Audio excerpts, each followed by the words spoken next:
further in order to lower oil prices. It is very humiliating that we have come to this point as a nation. Americans should not be here. So how did we get here, and how can we get over this situation that we're in? Well, we're in a war, first of all. Let that be clear. We're in a war. It's called a war against terrorism. That's a very poor name for the war. We didn't call World War II a war against tanks. We didn't call the Cold War a war against missiles. In each case, we were at war with an ideology, and today we're also at war with the ideology, and that ideology is radical Islam. And that takes a variety of forms. You have radical Sunni Islam, Wahhabi Islam, funded and propagated primarily by Saudi Arabia. We have radical Shia Islam, funded and propagated primarily by Iran. And they may hate each other, but they both hate us more.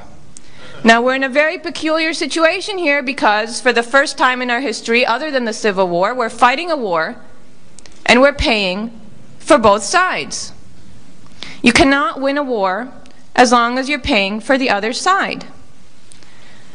Now, what does this mean, just to put it in terms that you can fathom? Think of a country like Saudi Arabia. Think how much extra money a country like Saudi Arabia is making every single day since 9/11. Because you know what the price of oil was on 9/11? It was under $25 a barrel. So Saudi Arabia is making an extra $1 billion every day. And you know what that money is going for. Some of it is going to fund madrasas, which are basically schools for Islam, and many of them happen, the ones funded by the Saudis certainly, to indoctrinate young people in radical Islam. Suicide bomber factories, if you will. Fund development of weapons of mass destruction. Who paid for the Pakistani nuclear program? Was it Saudi money? Fund terrorist groups around the world. Fund the proliferation of radical Islam, so on and so forth. Iran, same story. Okay?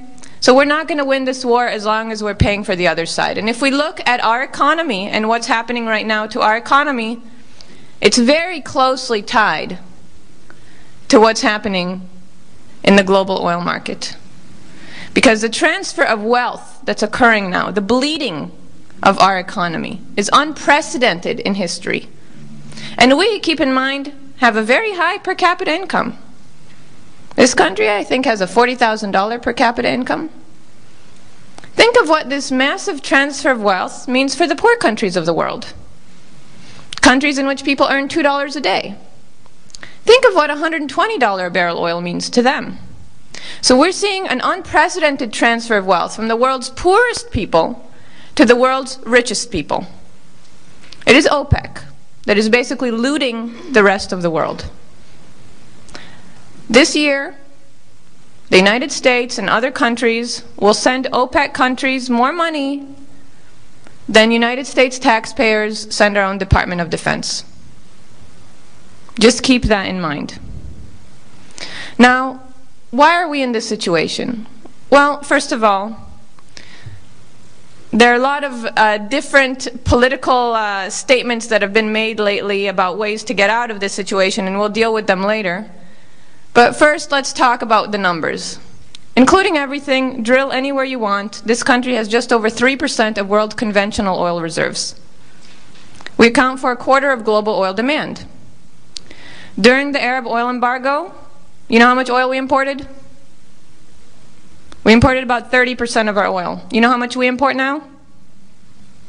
Over 60%, and that number is growing.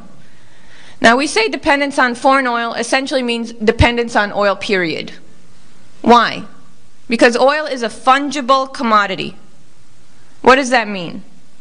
Now, let's address one of the fallacies that's out there. People say, well, you know what? Let's stop importing oil from the Middle East and import oil from somewhere else.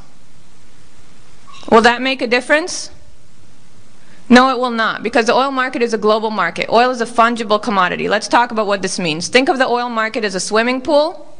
Producers pour oil in. Consumers take oil out. Okay? It doesn't matter who we buy our oil from. Not all, not even most of our oil comes from the Middle East. Okay?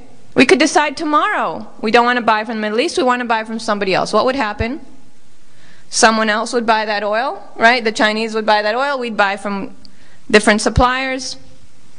Does it change the power that OPEC, or Middle Eastern countries in particular, have over the global oil market?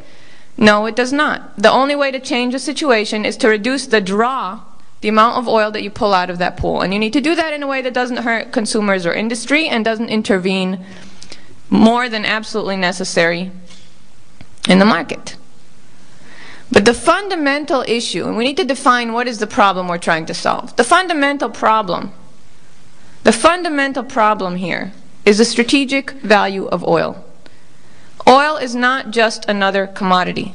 It is a strategic commodity. It is a commodity that underlies our very way of life. It is a commodity that underlies our very ability to keep on existing the way we do as Americans. And the reason is that oil underlies the transportation sector. Transportation is 98% petroleum dependent. We would not have such a thing as a global economy without transportation.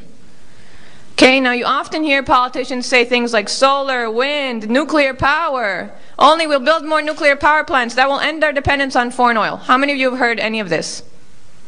Right, which means they're saying it all the time. How many of you have seen commercials with windmills or nuclear power plants talking about if we build more of these, if we only permit more of these, we solve our problem? They do this all the time. They're either ignorant or they're lying. Because something we've accomplished since the 1970s is shift our power sector off of oil. If you only remember one thing walking out of here today, please remember that. We no longer, essentially no longer, generate electricity from oil in this country. Okay? To be very precise, only 2% of our electricity is generated from oil. If you happen to live in Hawaii, essentially, maybe a part of Long Island or Florida, 2%. Okay? 2% of our electricity is generated from oil. That's it. That means you can have all sorts of reasons for wanting to build nuclear power plants or solar panels or wind turbines. They have nothing to do with reducing dependence on oil. And every time I say this in the Q&A, someone then raises his hand and says, what about nuclear power? So please remember, okay? Put it in your head. We do not generate electricity from oil. Not relevant. Now, 2/3 of our oil consumption is in the transportation sector.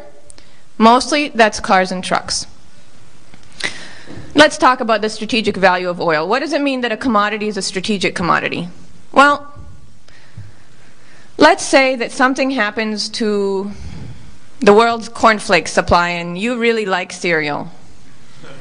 Well, you can eat Raisin Bran, right? Or Rice Krispies or something else. I don't know what. Oat cakes. Okay? You have options. So cornflakes are not a strategic commodity because you have options. Well, in oil and transportation, you don't have options. If something happens to the oil supply, or if someone chooses to hike up the price of oil by constraining supply, is there anything that you can do about it?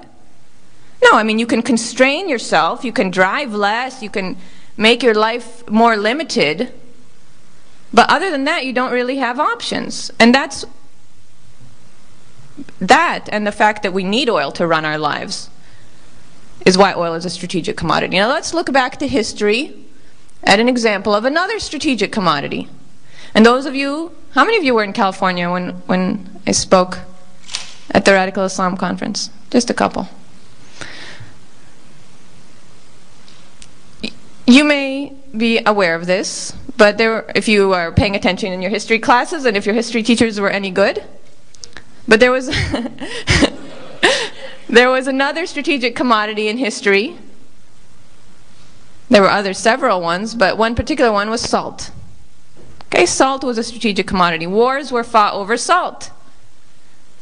The stature of countries on the world stage was determined by their control of their access to salt.